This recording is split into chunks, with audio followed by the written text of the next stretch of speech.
Bien, regresamos entonces, estamos con el economista Camilo Ferreira y con el columnista del diario La República, Ramiro Escobar, con quien ellos vamos a hablar sobre Brasil, la situación social y económica que ha estado viviendo en estos últimos días. Ramiro, Camilo, muchas gracias por estar con nosotros en este programa. Bien, Ramiro, por favor, cuéntanos un poco desde tu óptica, ¿cuál ha sido el origen? Bueno, sabemos que es el alza del pasaje, pero tiene que haber una razón fundamental para que 1.200.000 personas salgan a marchar más allá de un alza de pasajes. Cuéntanos un poquitito. ¿Cuál es tu opinión? Bueno, hay una serie de coordenadas que hay que tener en cuenta, que son coordenadas políticas de este momento, pero que tienen una historia detrás, ¿no? Brasil es un país que ha crecido y a la vez ha promovido mucho la inclusión social, ¿no? Cerca de 30 40 millones de personas han salido de la pobreza y han migrado progresivamente, no totalmente, hacia una clase media, ¿no? Entonces, la gente que ha salido a protestar es sobre todo estas personas que están en la clase media o migrando hacia la clase media.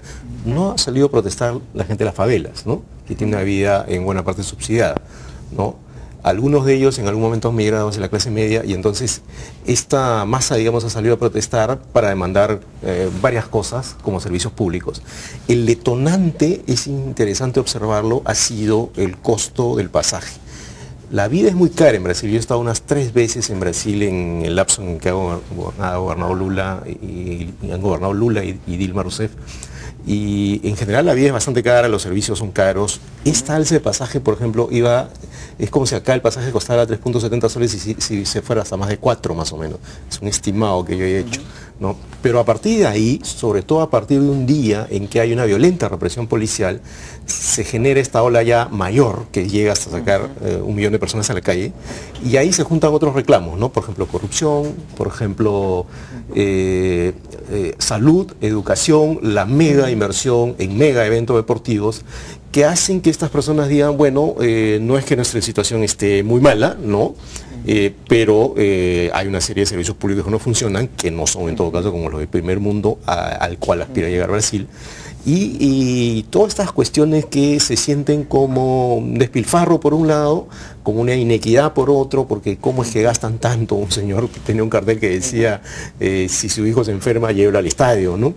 Cosas de ese tipo que son unos reclamos más propios de la clase media, ¿no? Que quiere un poco más, ¿no? Pero ojo, eso lo podrá decir Camilo con más precisión. Brasil también ha tenido problemas económicos, no ha crecido tanto en los últimos años, ¿no? Tenía un superávit, ha bajado, ¿no?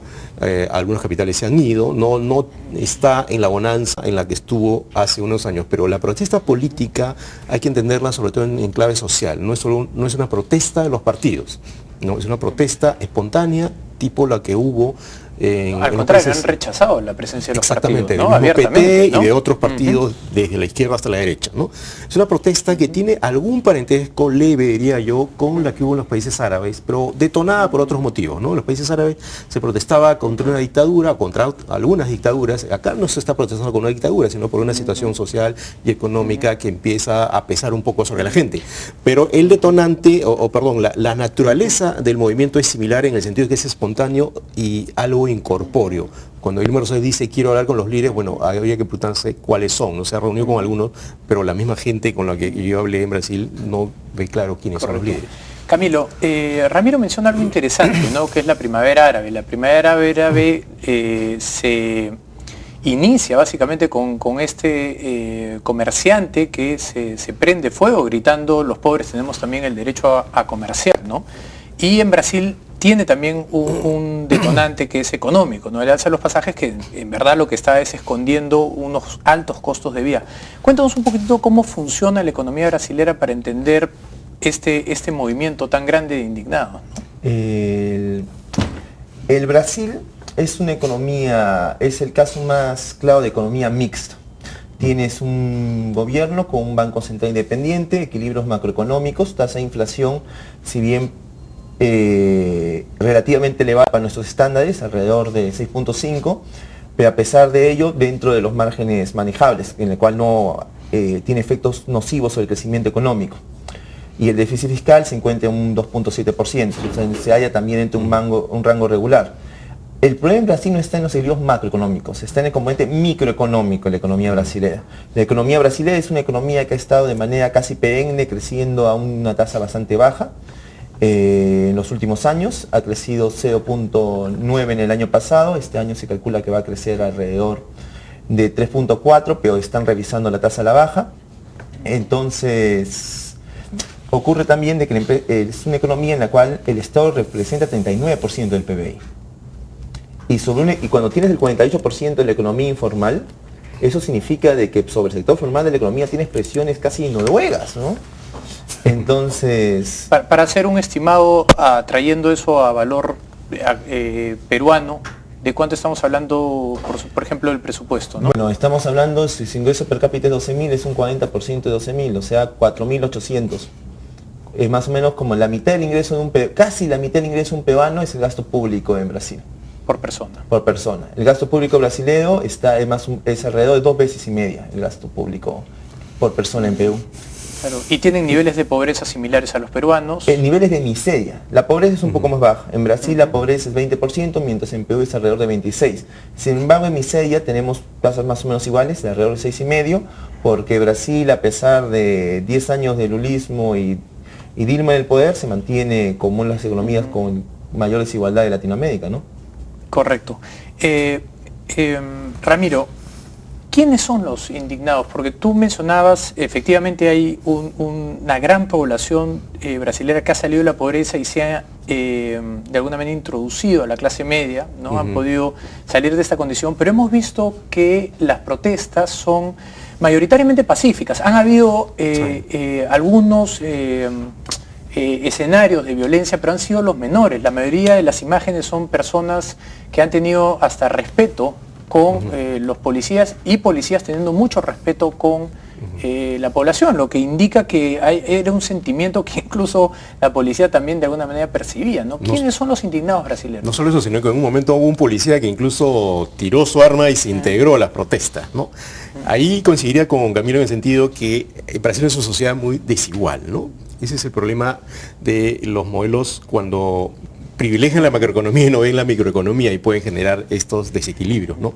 Yo recuerdo haber estado en Sao Paulo hace un par de años y un domingo, recuerdo, en Sao Paulo, alguien decía que el estado de Sao Paulo es si lo conseguimos como un país, el país más desarrollado de América Latina, ¿no?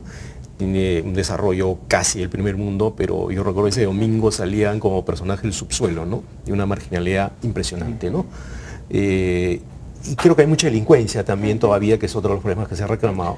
Entonces esto sí... Quisiera hacerte una consulta breve sobre lo que acabas de mencionar respecto a lo macro y lo micro. Cuando tú dices que se privilegia la estabilidad macroeconómica, ¿tu sensación es que eso tiene algo que ver con algún modelo político ideológico específico o es una casualidad de la realidad brasilera? No, yo creo que generalmente los modelos que han estado circulando en América Latina son modelos que ajustan bien la realidad macroeconómica, pero a veces descuidan el día a día de la gente, ¿no? Entonces, Brasil ha combinado la macroeconomía, yo no quiero profanar el territorio económico, que no soy un experto, eso lo dirá Camilo, ¿no? Pero, digamos, ha habido redistribución también, ¿no? Parte del problema, lo explicará mejor, ha sido también por ahí, ¿no? Pero, respondiendo a tu pregunta, ¿no? Los indignados son esa masa clase mediera o salida de la pobreza, migrada hacia la clase media. Yo he podido conversar con ellos estos días, ¿no? Porque tengo varios amigos allá. Y, por ejemplo, lo que ellos decían es, claro, nosotros no vamos a decir que estamos mal. Tampoco queremos que caiga Dilma, ni estamos molestos con Lula, ¿no? Lo que pasa es que los servicios no funcionan, lo que pasa es que la vía es cara, lo que pasa es que yo me he comprado una casa y no puedo pagarla, lo que pasa es que tiene un crédito que me está devorando, ¿no? Lo que pasa es que la educación no es todo lo buena que debería ser. Leí el otro día un dato, me parece que del Banco Mundial, en que señalaban que solamente el 20% de los jóvenes brasileños eran titulados universitarios, ¿no? Mientras tasas mucho más altas en otros países, ¿no? Entonces... ¿Los reclamos son por estados de bienestar mayores, por mayor estado de bienestar? Yo creo que sí. Las favelas no son las que están protestando, al menos mayoritariamente, porque tienen una vida con bastante redistribución, subsidiada. Y sobre esto que decías de la violencia es bien interesante, ¿no? Porque en varios carteles se reclamaba y se decía sin violencia, como se dice en portugués, ¿no?